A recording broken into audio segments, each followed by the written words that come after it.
प्रधानमंत्री नरेंद्र मोदी की चाइना दौरे के बाद एससीओ समिट के बाद न्यूयॉर्क टाइम्स ने एक आर्टिकल डाला। एक ऐसा आर्टिकल जिसने सारी फॉरेन डिप्लोमेसी को हिलाकर रख दिया। एक ऐसा आर्टिकल जो 17 जून से रिलेटेड है। 17 जून जब नरेंद्र मोदी जी और राष्ट्रपति डोनाल्ड ट्रंप की बात हुई थी आखिरी बार शायद। एक ऐसी कॉल जिसने ट्रंप को भारत के ऊपर इतने सारे टैरिफ लगाने पर मजबूर कर दिया, जिससे साफ साफ सामने ये आता है कि वो एक टैरिफ वॉर नहीं, एक ईगो वॉर लड़ रहे हैं। भारत के ऊपर टैरिफ्स लगाए जा रहे हैं। भारत के साथ अमेरिका ने जो रिश्ते 30-40 साल में बनाए थे, उन रिश्तों के बारे में ट्रंप ने एक बार भी नहीं सोचा। कुछ फैक्ट्स की बात बताता हूँ।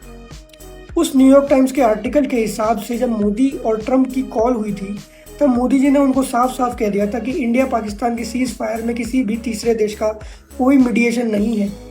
ये बात प्रधानमंत्री नरेंद्र मोदी साफ साफ बोल चुके हैं फ्रॉम द पार्लियामेंट। अच्छा, ओपोजिशन भी कई बार इस चीज़ को उठाता है। 40 बार बोल दिया ट्रंप ने, 50 बार बोल दिया, 60 बार बोल दिया। हालांकि मोदी जी ने एक बार बोला कि कोई भी दूसरे देश का लीडर इस चीज़ में इन्वॉल्व नहीं है। इसके अलावा ट्रंप से अगर आगे घूमे तो ट्रंप को नोबल पीस प्राइज भी चाहिए, जिसके लिए मोदी जी ने शायद एंडोर्स करने से मना कर दिया है। या फिर किसी भी इंसान के नोबल पीस प्राइज जो ट्रंप को चाहिए जिस चीज़ के लिए, उसका मतलब ये होगा कि बहुत बड़ी कोई चीज़ रुकवाई ट्रंप ने। लेकिन जब कोई चीज़ रुकवाई ही नहीं, तो तुमको नोबल पीस प्राइज किस लिए दें? क्योंकि जो ईरान में हुआ वो भी तो मुझे इसीलिए लग रहा है कि एक इम्प्लीमेंटेशन यही था कि इसराइल हमको नोबल पीस प्राइज के लिए बात बोल देगा मेरे लिए, और मेरा केस स्ट्रांग हो जाएगा। क्योंकि अभी रिसेंटली इंडिया पाकिस्तान वाली कॉन्फ्लिक्ट तो हुआ ही था। इसके अलावा जो टैरिफ सब लगाए जा रहे हैं, जो मोस्ट इम्पोर्टेंटली ऑयल की जो बात है, पूरी दुनिया को पता है कि पूरी दुनिया रशिया के साथ बिजनेस कर रही है, भारत अकेला नहीं कर रहा है। तो केवल भारत के ऊपर ही सैंक्शंस लगाने ये जस्टिफाइड नहीं है। तो इससे साफ जाहिर होता है कि भाई दाल में कुछ काला है।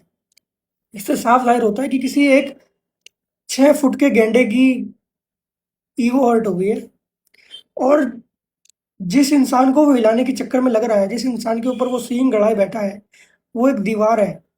एक ऐसी दीवार जो 140 करोड़ लोगों के साथ खड़ी है, जो 140 करोड़ लोगों ने बनाई है। मुझे रिकॉल होता है 2013 में आपकी अदालत का एक बयान मोदी जी का, जिसमें उन्होंने कहा था कि भारत 100 करोड़ लोगों का देश है और आज भारत में किसी भी इंसान को, किसी भी देश को चुप कराने की ताकत है। तो भाई चुप तो करा दिया। This is not a Modi's war, this is not a war between Ukraine Russia, this is Trump's ego war, that's it.